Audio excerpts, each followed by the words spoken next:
tell you a little something about me. I'm a showman. And if you can flex, flex. Yeah. Flex away.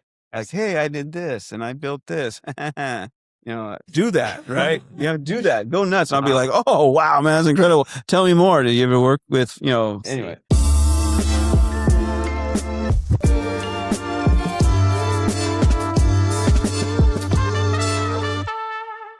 All right. Welcome to Stack Ventures Podcast. I'm Brian Sparks. This is where founders, investors, innovators come together to explore what it really takes to build and scale great companies. We got the entire team here, and we also have Johann in the house from Syndra. We're going to be talking about all things AI agents, right? We're going to talk about that. All right. So again, I want to welcome everyone to the show where we truly believe that we can provide you great insight into what it takes to building your organization. I want to thank the entire team who is here. Jason, Ollie, Ade, and Jeff. Good to see you all. Thanks for making this happen. Yeah, look at those faces. You get them, Ollie? Get them all in there? All right. All right. And with me here today, once again, we have Johann. Thanks for joining us, man. Ryan, thank you so much for having me. Yeah, you flew in all the way from the Philippines, right? Thailand. Close. I did. You did. We all came from somewhere. All right. So you flew in, you're here for the week, but you were born and raised in the Bay Area. Is that correct? Correct. Yeah. Yeah. So tell us a little bit about, and our audience, who you are, and give us a little background on what you're working on. Yeah. So my name is Johann Sathianathen, born and raised in San Francisco Bay Area. So been around tech my whole life. The fast-paced environment in San Francisco is something I really like. Yeah. Out of high school, I was like really scrappy. So I was in the back of classrooms working different startups, and I had a crypto PFP for like all my socials. And that way people didn't know I was like an 18-year-old kid. And that helped me right out of high school. I joined Cisco as their youngest engineer. So I was there for a year. But crazy imposter syndrome because like all the interns were older than me. All my coworkers are like 40, 50 with kids, and their kids were older than me. So it was really slow paced. So I ended up leaving there after a year and launching tons of SaaS companies. So I launched over like 20 companies, and most of them failed horribly. I lost a lot of money, but a couple of them did pretty well, and I was able to sell 3 of them now. I have a 4th one under LOI, purely because I launched a lot. Like volume negates luck. That's a really big thing I believe in. And then I kept launching, and I came across Syndra. So I started putting a lot of AI agents and just AI systems behind my SaaS companies, and that got more attention. And I've always heard you go where the money flows. And there was a lot more demand for the whole AI stuff that I was doing. So I started focusing on that fully. And it's been 6 months now, or 7 months focusing on Syndra. And we've worked with a lot of really cool businesses to just be their go-to for AI strategy and implementation. Wow. So you're sitting in the back of the class, creating new products, getting recruited to work at Cisco while I was in the back of the class taking a nap. Okay. And so you're part of the founding team at Syndra. Correct. And this is really sticky in terms of building agents. Why is that? Where do you think this boom is coming from? I mean, that's kind of a silly low level, question, but really, AI is a boom. But really, we all kind of have a general knowledge. Most of us have a general knowledge of what it is. But really, what are you seeing from your vantage point? Yeah. One thing. And why Syndra now? I guess is what I'm trying to say. One thing that we're seeing, or that what I'm seeing, is that there's multiple different points that have brought a lot of attention to AI. One of them was OpenClaw. So when OpenClaw was big, my co-founder bought the domain openclawconsultant.com, and that got us like an insane amount of inbound calls. And the crazy thing is, there was technology before OpenClaw that was very similar, like just Claude Code and Codex that you just connect to Telegram. That's essentially the same thing as OpenClaw, but it got a large amount of people knowing about the technology and it opened their eyes. So that sort of helped us there. And then why Syndra? I think that the AI world is pivoting extremely fast. So you can sort of work with someone or whoever it might be who's an expert in one thing, like Codex, Claude Code, OpenClaw. But in reality, you need to just keep staying ahead of the game, because even 2 weeks ago compared to now, the AI space has changed entirely differently. So that's what we're seeing. We keep pivoting, making sure that we're just staying ahead of all the tools, and whatever companies we work with, that's our priority, is making sure that anything we set up is there for the long term and it's sort of sustainable. And so tell us exactly what Syndra is solving. I mean, I said generally it's AI agents, but break it down a little bit more, because I can't do it justice. What problem are you guys solving? The core of it is essentially that a lot of people have talented people on their team, but they're wasting their time on stuff that they should not be wasting their time on. So there's a lot of things that could either be AI or just regular Python scripts, like code scripts. And sometimes it's like AI agents working with scripts or different software so that they don't have to manage it.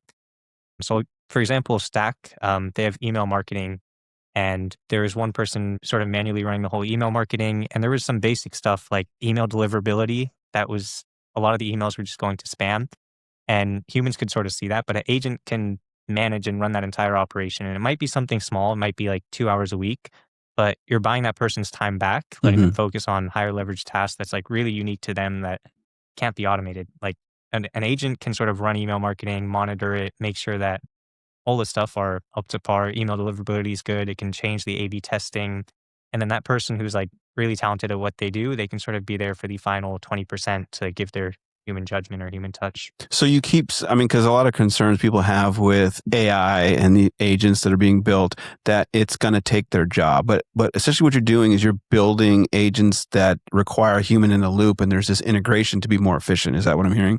Correct. We always say like our goal is not to replace people. Like you hired everyone for a reason. You didn't hire them just to do a task. You hired them because you like them as a person. They have some unique skill. So there's no reason to fire them, but more so make sure they're focusing on stuff that's worth their time. We've seen it a lot where there's like really high talented people or highly talented people who are like manually copying and pasting stuff or just doing stuff that does not make sense for them to do. Like they're extremely talented. They should be focusing on things that are like talking to people, the stuff that's really unique to humans. So that's our goal. Make sure we can free up their time. If there's something that an agent or system can do 80% and then they sort of save their time, use their real special skills for the final 20%. Yeah. That's what we want to focus on. So I'd mentioned to you, and this is for you, the audience, the people who are listening. I told Johann we'll focus on three things. One, what Syndra is. We're going to also talk about agents agents and AI from the corporate perspective, and agents or just AI in general from the perspective of those who don't know anything. I'm going to do it in reverse. And so I'm going to go from the perspective of larger organizations first, and then we're going to come back to those who may not know anything, because I think change management and getting people on board with using AI, understanding what it is, the fear of AI taking their job, I think is very real. But let's talk about, the C-suite who's coming to you and looking for a strategy. How do you help them kind of deploy these different agents and integrate this strategy into their organization if they don't have a plan already? What is kind of your process in figuring that out? Yeah. A lot of it honestly starts with simplifying everything, because majority of the time when people come to us, it's because they've seen all the hype stories online, and we really want to break down like what is their real goal. And so we've been fortunate a lot, like with Stack, for example, where they know their real goal is lead generation. And then from there, you can sort of reverse engineer how do you generate leads. But with a lot of businesses, they'll come to us and they'll see all these crazy stuff like, cool, I saw on Twitter that there's like 100 sub agents working, doing all this crazy stuff, but it's just like buzzwords. It's not really doing anything. It's not driving anything for them. So for us, it's often like simplifying everything. Like, cool, you saw this on Twitter, but why did it really excite you? Are you just excited to have 100 agents working, just doing nothing, like just burning tokens for no reason? Or is there something deeper behind it? Like you see that agents could free up your employees' time. They could do something that's really unique to agents. And there are a lot of stuff. So sort of simplifying what they really want out of it. Well, so give me an example right there. I mean, you mentioned lead generation, but what are some other popular first strike, I guess, tasks that organizations come to you and say, hey, I want to put an agent on this and get this particular goal? What are some other examples you can give us? Accounting is really, really big. So a lot of firms, and we've worked with quite a bit of real estate firms, and what they see for accounting is that it's just extremely messy. One example that we had is that they're extremely analytical accountants, and their task would essentially be making reports, and they would spend like 7 hours of the day manually generating a report, copy and pasting, getting data from like 10 different sources. And then 1 hour before the meeting, them actually like analyzing it, seeing what it means, breaking it down, how are they going to present that information? And that's just a big waste of time. Whereas they can essentially get these reports made in the background by an agent, and then they could spend all their time really analyzing it, diving deeper into it, and like seeing how that can impact their firm. Like where does it sort of sit with everything? So accounting is definitely really big. Also like running accounts payable for a lot of development companies. Anytime they get a vendor invoice, there's like a lot of checks and balances where they might have to manually reach out to people. It takes like 2 days just for the human-to-human communication. And that knowledge is oftentimes stored somewhere, like virtually in someone's email. Mm-hmm. And you can have an agent that just sort of checks that and sees like, okay, this vendor submitted this invoice. It matches the scope properly. There's no need for you to manually email someone, wait 2 days for a response. They could get that information, verify it, and get that invoice paid so that every month you're not wasting like 2 weeks just going manual back and forth. It's just if the information's out there, the agent can go get it, verify it. And then oftentimes there are stuff where, the 20%, you don't want to like pay a massive invoice with just the agent verifying it. You do sometimes want to check. So Yeah. oftentimes, there's. So you gave us three. You gave us lead generation, accounting, and invoicing. Any others that kind of come quick to mind? Customer support is another big one. So we Mhm. worked with the e-commerce company where they had like 13 different customer support people. And part of it is also just onboarding people. When you have some sort of AI agent or system in place, if people come and go, it's not a crazy onboarding process because it's not the person doing the 80% of the work, but more so the person doing the 20% of reviewing. And it's a lot easier for someone to come in almost as a manager, managing Mhm. the agent or managing the system and seeing like, okay, well, this is running. All I need to do is review it, as opposed to, okay, well, how do I actually handle this support? Do I like upsell the person if they say this? When do I handle refunds? They don't have to learn about those fine details. The AI system handles it.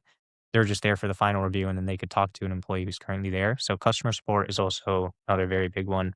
Ooh, I like that one. Okay, I could probably geek out on that one. Yeah. But do you make is the agent native to the organization, or are you plugging it into to Claude? How is that kind of built out?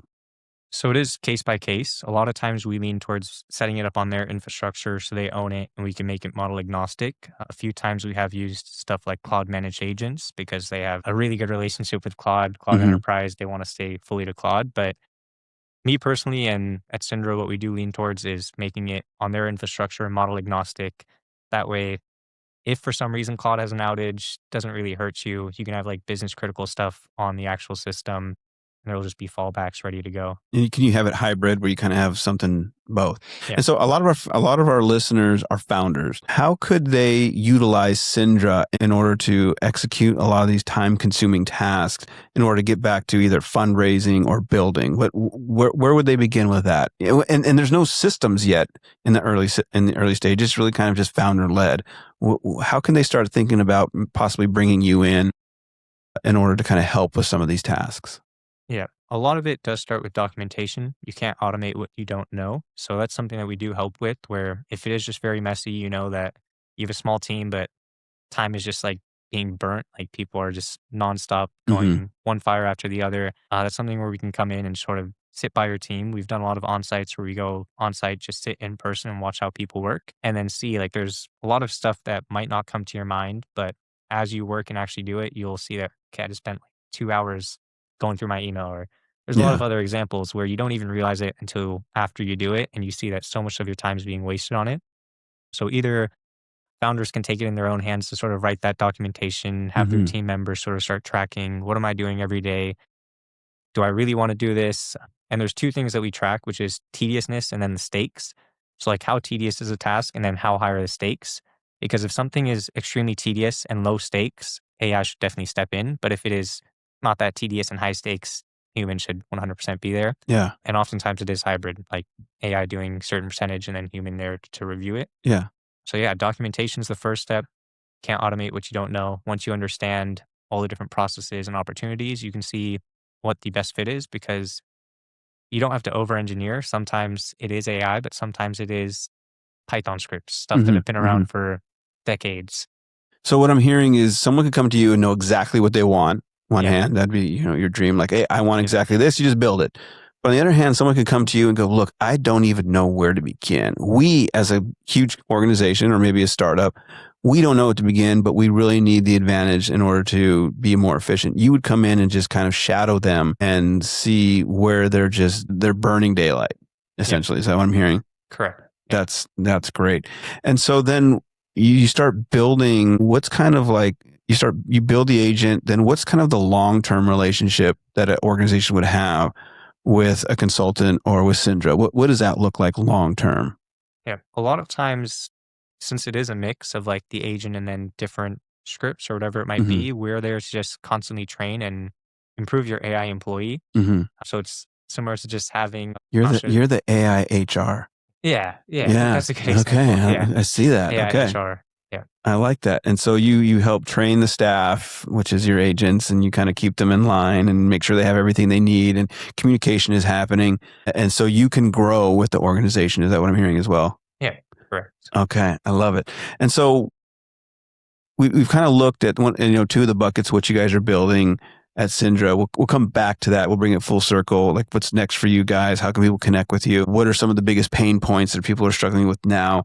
But I want to also talk a little bit to those who may be listening and they don't know anything about AI. They may be employed, they may be even unemployed. And so we want to talk to a little bit about AI literacy. Where do we begin with this? Because there's a lot of us who are in the game and we automatically just know it's implied. It's like, speaking your native language. Oh, my little buddy just made a run for it. He's like, I'm out of here. It's like, I've had enough of this conversation. The unicorn on my desk, for those of you listening, just jumped off the council. Where do we begin educating people who may be just on that side of fearing AI taking their jobs? Like, what is it? Give them that counseling. Yeah. I think that it is a big mindset shift because in school, all of us were sort of taught that you're given information, you sort of memorize it, and then that's how you learn stuff. But one thing with AI is that it's one of the first types of technology that, as opposed to you getting information, you can go out and ask everything. So the best way to learn AI is literally talking to AI. So if you have ChatGPT, you can use the free plan. You can use Claude doesn't have a free plan, I believe, but with ChatGPT, you can literally just talk to it and say, ChatGPT and Whisperflow would be amazing, and just talk and give it as much information. Talk about what you're doing. You're unemployed, you're employed. What do you do day in the life? And ask it, like, what is the best way that I can use AI? Explain that you don't want to use it like a basic user. You really want to abuse AI. Like, how could you really integrate AI into your life? Yeah. And it'll just start telling you things, and you just start having a conversation with it just like a person. There's so much wisdom in AI that, like, you can completely just ask it anything and it'll teach you. So I do think it is a mindset shift as opposed to like having everything handed to you. You just have to Use talk it. to it. Yeah. Yeah. And for those of you who, again, a lot of things we assume, I just got introduced to Whisperflow the other day. Was it you who hooked me up? I think it was you, or maybe it was Ben who was, you met Ben the other day. So Whisperflow is essentially just a mic that you plug into your computer and you can use it with whatever interface you have. And make no mistake about it. You can create an account or just open up ChatGPT, right? And turn it on and start talking. Hey, tell me who you are, and learn all about it. And then just, you literally grow from just engaging with it. Yep. Yeah. And so you're recommending, and let me also say this, whatever you teach or talk to ChatGPT about, you can take with you somewhere else. You just kind of download, which is really cool. You can download that information. So again, AI literacy, how can people use it? You taught, just having a conversation, it's like getting to know a person. What would be another way of getting familiar with utilizing, AI? What's a top of mind? And I know we're just kind of again really breaking it down to the ABCs, but I think this is an important place to start. What do we focus on? I think the biggest thing is honestly abusing AI. Like, learn to literally everything go to AI. And one funny thing is that a while ago, one of my friends messaged me and said, "Hey, I want Claude to do it." He wanted some help with a Shopify store. And he said, "I want Claude to help me with the Shopify problem. How can I do it?"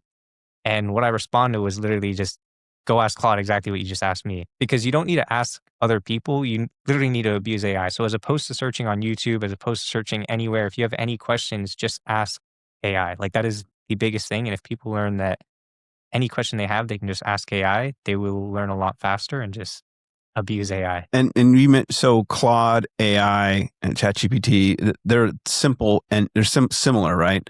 And then there's Perplexity. What do you use? I use a mix of all of them. Yeah. Do you have a favorite? Right now I'm using GLM 5.2 and Claude Code is my sort of go-to. That's kind of the next level stuff. Okay. Yeah. But for those of you listening, I think you have, for me, I would use ChatGPT, Claude, or Perplexity. And again, just have a conversation with it as if you're a person. Now, a lot of people are concerned about what you're giving up when you start having these conversations with OpenAI or Claude or Perplexity. Is there any concerns or any motions people can take to protect themselves? Definitely. And I think 2 days ago, Claude actually had a leak where you can search on Google and see other people's Claude's chats. So privacy is definitely a big thing. Mhm. ChatGPT also has finances. So you can give AI a lot of data. And if you are concerned about it, the big thing is honestly just cost because you can buy desktop supercomputers essentially, Mac minis, and run smaller local models where essentially your data stays on your device entirely. It never goes to any of these big AI providers. But it is a trade off because these big AI providers have the best models by far. And when you say Um, models, because you've said again, I'm trying to really watch the language. When you say models, what do you mean?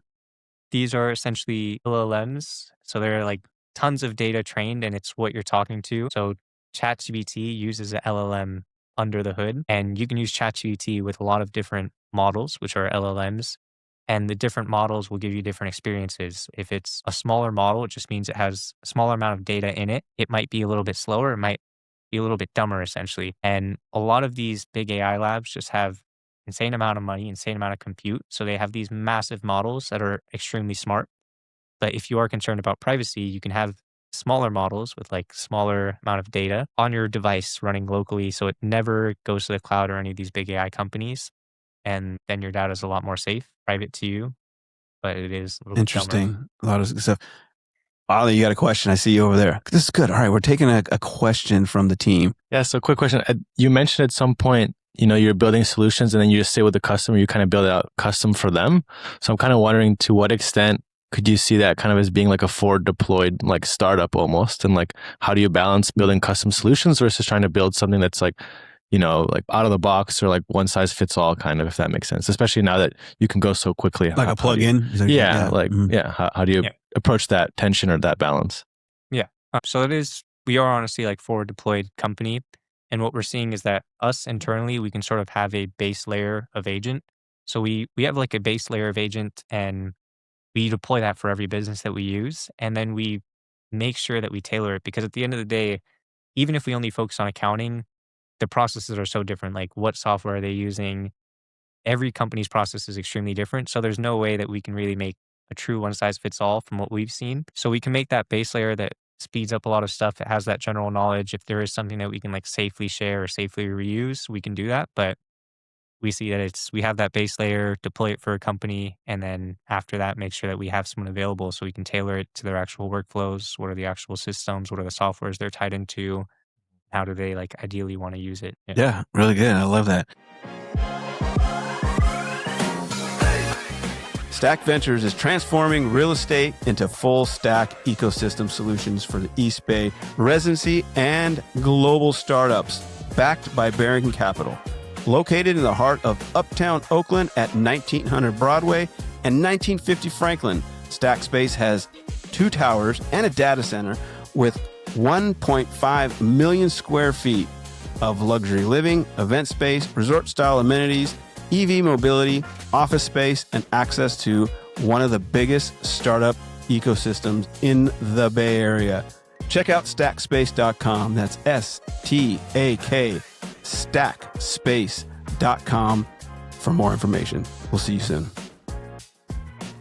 Talk a little bit more about Syndra and those who are coming to you asking for help. Who is your ideal customer right now? Right now, we're seeing a lot in the real estate industry. Last 2 weeks ago, we were in Florida with Fontainebleau Development and then Related Ross. And then Stephen Ross actually joined us as an advisor, and his company developed all of Hudson Yards in New York. And we're seeing that with these real estate firms, it's just extremely messy. Even just starting on one department and focusing on accounting, for example, we see how many hours are just being wasted and how much opportunity there is. And there's so many just moving pieces that are not all well aligned. And it sort of starts at the base of like not having systems in the first place. So that's sort of what we can work with their executive team, understand like, well, what is their true vision? How do they really make people work? Have a lot more like repeatable processes where they can have it, and then bring in the right automations to make sure that people are focusing on the right stuff. What are some other industries that haven't quite woken up yet, much like the real estate industry? Where are you seeing the next wave coming from? Do you see, you mentioned accounting, but are there any other industries that in and of themselves are going to be coming in hot soon? I think from what I've seen, it might sound crazy, but a lot of tech companies don't have a lot of internal automations. So I've seen a lot of like tech companies themselves, SaaS companies who just like they're building AI stuff for in their actual products. They're making sure that they're like an AI forward company, but a lot of their engineering is still like engineers doing 80%, 90% of the work as So opposed to operations on the operations side. yeah. So it sounds crazy, but at least from the limited view that I've seen, Yeah. it might be very different in San Francisco. I'm sure they're abusing AI, but the limited view I've seen, it's kind of crazy. Interesting. It's like the doctors need doctors. Is that what I'm Yeah. hearing? Yeah, Yeah. yeah. It's like telling the doctor, go get your checkup. Yeah, stop giving it. And so I love this. And so let's talk about just the raw startup experience that you've had with Syndra. So now this is essentially the culmination of all your experience building this company. Are you looking to scale yourself? Have you had to take capital, or is just you've gotten so much traction from the beginning, pretty much no revenue is coming and you won't need capital? Yeah. So we've been bootstrapped entirely, and it's just been a crazy flow of events. Mhm. So we were working before OpenClaw, and then OpenClaw sort of opened the door to a lot of founders, Mhm. and we used it like a gateway where essentially a lot of these founders are like, "Cool, I want OpenClaw. I saw it online," and then we'd essentially tell them OpenClaw is not that secure. Like we can set you up with it or a custom version of it. And that's a lot better. It gives you the same output as OpenClaw. Mhm. And from that, we met a customer who was in New York who had just sold his company in September, and he was looking to buy a new company. So we worked with him to set him up with the agent, and he ended up being our third partner. So it's me and my other co-founder in Thailand, and then the third one in New York. And he's just been really hard on the business development side. So he's brought us a lot of very big companies. And it's just been a crazy flow since then. We'll get in with one person, they'll bring in the next three people. And so we've just sort of been flowing that way. Yeah, and you guys are kind of like, I mean, even AI is still relatively new, and so you're kind of new to the market, and you're hitting a pain point early. And so what have been some of your bootstrapping strategies up to this point, or are there many that you have? Because I love geeking out on bootstrapping techniques. And so if you have one that's top of mind that's worked for you, obviously moving overseas to save you a lot of money and you love it over there. But what are some other strategies that you've used in order to avoid taking capital?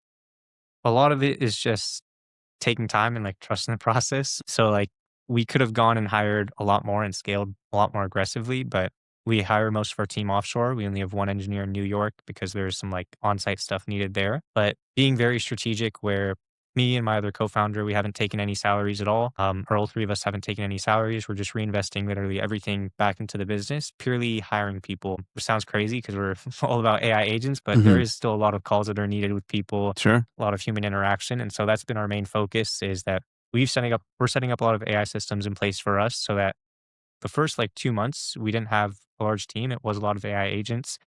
Our sort of strategy was setting up founders with agents. And then after like 2 to 3 weeks, we'd follow up with them and say, "Hey, cool, we set you up with an agent. We'd love to do this for your entire business." And there was a lot of customer support going on there. And all of that was done with the agent. So they thought they were talking to someone in the Philippines, but it was actually just an AI agent. So like all their messages that they were sending, they're like, "Hey, I have a question about this." And we automated that. And then, yeah, just every dollar that we make, sort of put it back into the business, hiring the right people and following that the Yeah. entire way. What I like about you guys is you approach this from different angles. Again, someone can be well seasoned and know exactly what they want, or they could be somebody who just don't know, and they can have a conversation with you, and you can help them figure it out. So I love that you guys are doing that. What's next for Syndra at this point? It's very hard to say because the AI world moves extremely fast. I think that's one thing that we want to fix is that right now our offer is pretty weak. Our offer is just we're the AI guys, but it's hard for us to like niche down and say like this is exactly what we do because there's so many different ways we can help. Like Yeah. we've had businesses where we essentially give them engineers, just forward deployed engineers, just help them build out whatever they need. We've had stuff where we sort of work on a retainer basis and just give them access to team members. We've also done project based where we've just set up custom systems or whatever it might Mhm. be. So it's hard for us to say like we do one thing specifically because every business is extremely different. Even with real estate, we're working with a couple real estate businesses and we see that even if we're focusing on the same department, same like area of development, it's extremely different solution that they need. So yeah, it's hard to say what is next. Next 2 weeks, there might be a new model that comes out that does Yeah. something crazy. Does this work for small businesses? So say, for example, I mean, we were kind of joking earlier about the doctor needs a doctor. Could a small office utilize your services? Definitely. Yeah. Okay, good. Jeff, I see you jump up over there. You got a question? I think about, I commute from San Francisco over here to Oakland. I do marketing for Stack, and you see all these billboards, replace your employees with AI type of stuff, the doom and gloom. Yeah. What's different about Syndra's marketing and just about your product from, some of these other agents out there and products that are meant to replace people? Jeff coming in hot with the what is your unique selling proposition question?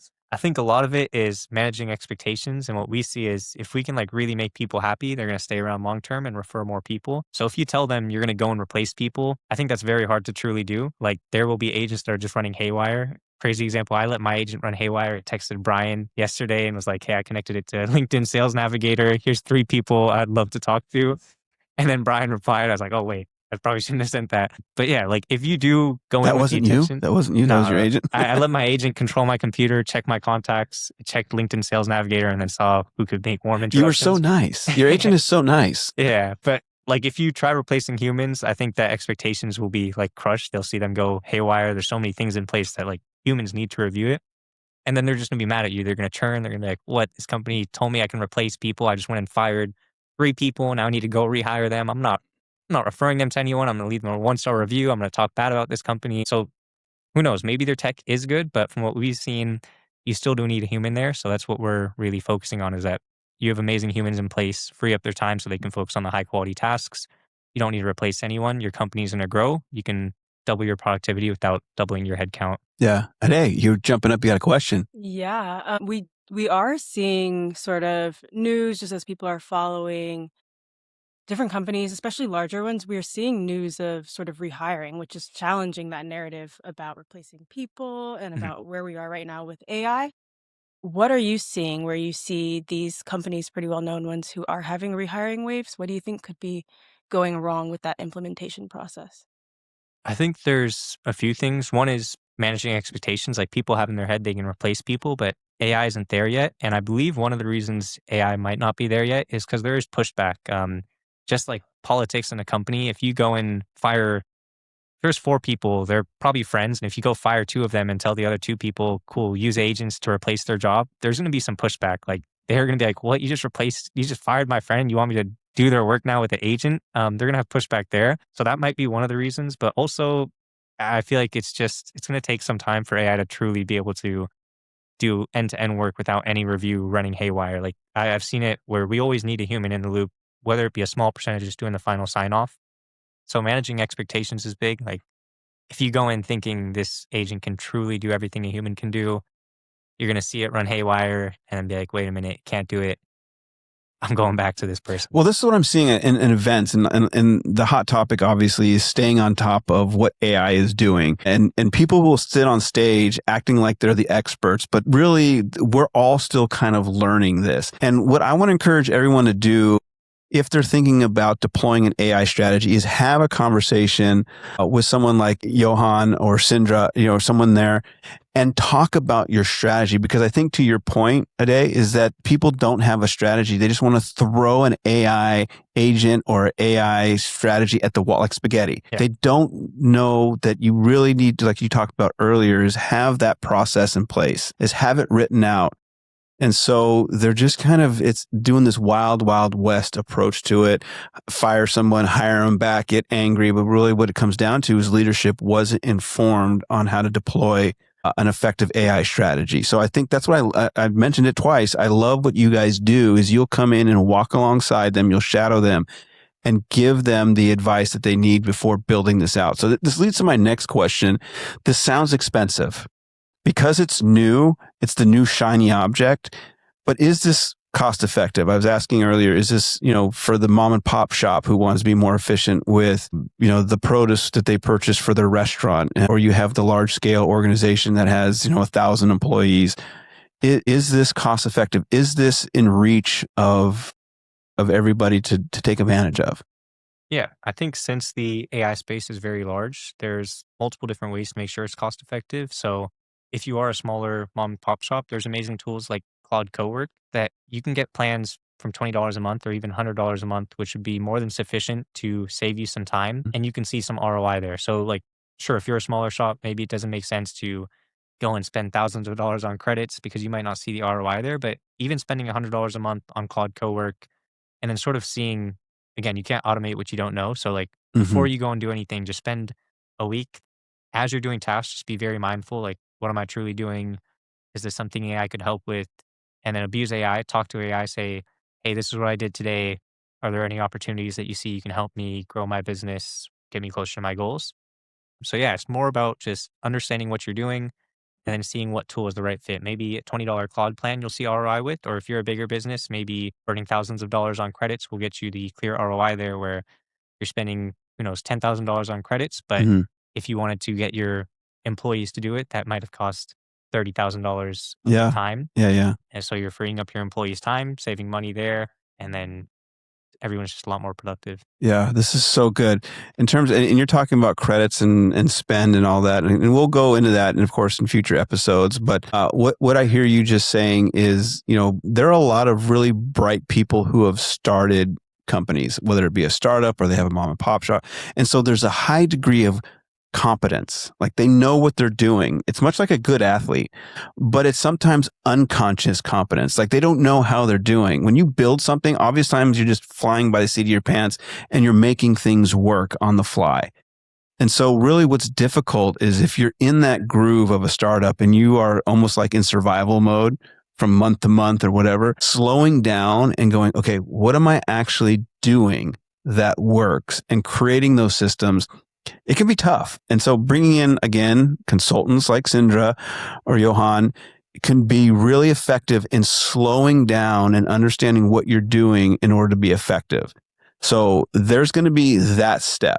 Those of you who are listening, do what you do really well, but it's an unconscious competence. Bring in a consultant to help understand what's working and really streamline that. And you could pass that off to an agent, and it can save you a ton of money over the first quarter, first year, whatever it may be. Correct me if I'm wrong or if I'm going down the wrong path. 100%. All right, AM. You heard it. Johann said I'm right. So we'll just go with that. All right. So I asked you what was next for Sindra. How can people connect with you? Syndra.ai, CYNDRA.ai, or my personal website, Johann, JOHANN.FYI. We do free audits at Sindra because it depends. Like a lot of times it could just be sending you to Claude, telling you to get a $100 Claude plan, or sometimes you could need an agent. So we're happy to talk to you. Someone on the team will sort of understand where you're at with your business and then what is the best AI strategy for you, or if a deep dive is better. So yeah, Syndra.ai or Johann.FYI. And I got to ask you this question. Why do you love doing what you do? It's just addicting. The stress is addicting. The stress and the strategy. Yes. Love it. Good. As long as you love what you're doing. And for those of you listening, keep loving what you're doing. And I want to thank you for being here today, Johann. Thank you so much for flying in. Thank you for having me. I really appreciate it. Yeah, I really appreciate you guys doing here. And again, thanks to team for making this happen. I want to thank everyone for listening, and we'll see you all next time. Stay safe.